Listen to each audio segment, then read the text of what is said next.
the reason I like the Ravens going forward here, and I've liked them the last 6 weeks, isn't so much Lamar Jackson's offense. It's the defense potentially. And as it's getting right, and we just saw them stuff Derrick Henry, but I think in this one, with a Bills team that doesn't run around very much, that back end is what's scary if I'm Josh Allen.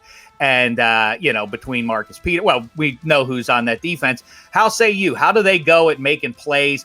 They don't have much of a run game. I don't think they're going to make hay on the ground. So how does Allen get off against probably the best secondary in football?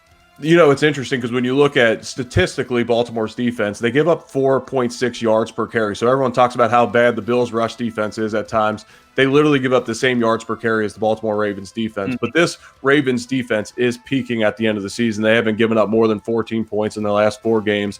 But when you look at their personnel on defense, it's a nightmare for an offensive line looking across because Brandon Williams and Justin Ellis inside are 2 of the best run stuffers. You have Derek Wolfe, who I played against many times when he was in Denver. He's a dog. And then on the outside, they trade for Yannick Ngakoue. They have Calais Campbell. They have Matt Judon and Pernell McPhee. Like, oh my gosh. Like, there's not even enough pass rush reps to go around there. And then I would say the weakness of their defense is their 2 middle linebackers. They're both rookies. They were a 1st and 3rd round draft pick this year out of LSU and Ohio State. They're talented players. They make splash plays.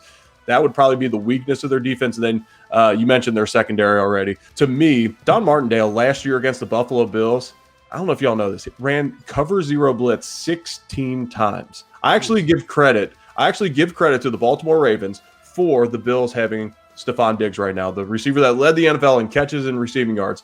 I give the Baltimore Ravens credit because they basically said, you can't get open on the outside by the time our free hitter comes. Yeah. That's unheard of. In the NFL, 2 cover 0 blitzes in a game is like a ton. Yeah. They did it 16 times. And you know what it led to? 6 sacks, an interception, a forced fumble and a fumble recovery, and 146 yards passing. I don't think they can do that again this year, though.